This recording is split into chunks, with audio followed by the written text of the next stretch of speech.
هغه زما لور صالحه ده. کله چې هغه نړۍ ته راغله ډېره وړه وه. نامه خو ده ډېره ښایسته ده. انشاءالله په خپل درسونو کې به هم ډېره ښه وسلیږي. دا مې خورزه ګلفیدان ده. ډېره راته ګرانه ده. ما سره امانت ده. د صالحې په څېر ورسره مینه لرم، خو ډېره یوه ارامه نجلۍ ده. زه یې ډېر کم غږ اورم. ډېر وخت د خپلو خیالاتو په نړۍ کې اوسي. نه پوهېږم عبدالحمید سره به څنګه مخته لاړه شي. په هرې موضوع کې ستونزه جوړوي. موسیقي یې ډېره زیاته خوښېږي، خو په دې وروستیو کې هېڅ خوشحاله نه ښکاري. مور یې ډېر وخت کېږي چې پدرینا کې ده. تر اوسه معلومه نه ده چې هغه بېرته راځي او که نه. دا هم تر ټولو وړوکی دی. نه پلارجانه زه لوی شوی یم. پوهېږم چې لوی شوی یې زویه. زه له دې حالت نه ډېره حیرانه شوم. تاسې ډېر خپلو ماشومانو ته پام کوئ. ولې باید حیرانه شي؟ یوازې تاسو غربیان کولی شئ خپل اولادونو ته پام وساتئ. زما هدف دا نه و سلطانه.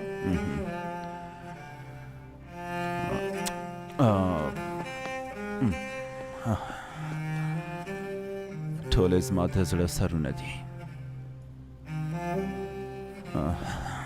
زما په اندام دومره ناز ورکول بس دي. وخت رسېدلی دی چې درسونه مو شروع کړئ.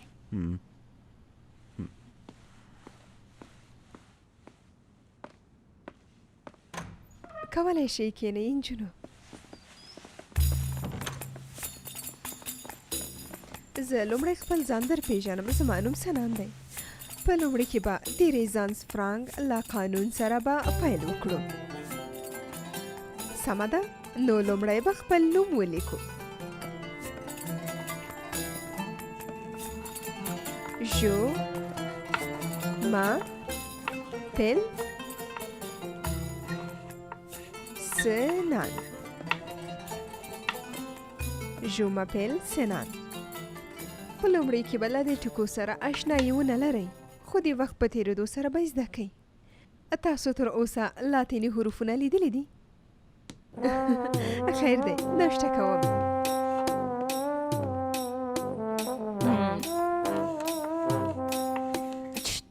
فیدان راځه د باندې نه ځې.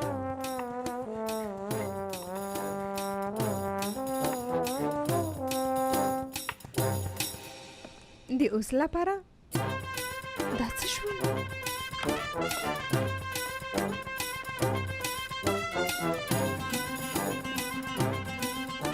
آی ښکلې کوترې ته څوک لټوي؟ ماشومان په صنف کې ول. کله چې ما شاته وکتل یو هم نه و.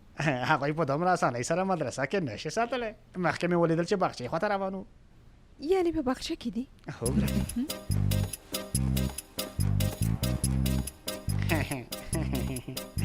دا جلۍ دې وضعیت سره درس ورکوي. ای خدایه توبه، دا به سخته وي. ودرېږئ ماشومانو. مندې مه وهئ، ودرېږئ. تاسو ته وایم مندې مه وهئ. زما چیرته وړسته. ودرېږئ ماشومانو. ګلفیدان مندې مه وهئ. ګلفیدان آرامه اوسئ چې لویږي. مندې مه وهئ. دا دې زام راغلم. مندې مه وهئ. ودرېږه.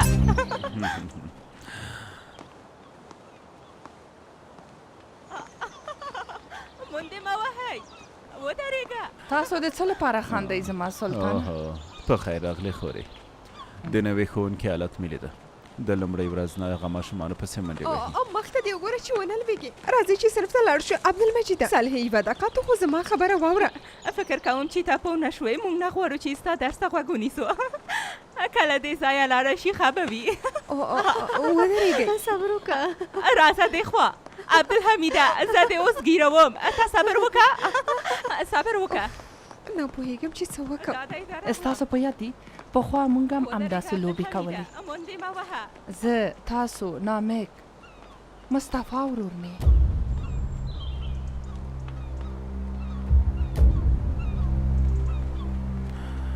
هو په یاد مې دي. خو نامک به تل چال کوو. رښتیا اورېدلي مې دي چې نامک پاچا بیرته راغلی. ستاسو سرکاتب ټاکل کېږي. دا نو بې انصافي ده. مخکې له دې چې کابینې ته اعلان کړم ته خبره شوې. ښه ده چې نارینه نه یې، که نه نو تا سره مې سیالۍ نه شوه کولی. زما سلطانه، که زه سړی یم وای زما صداقت به هم ستاسو په څېر وای.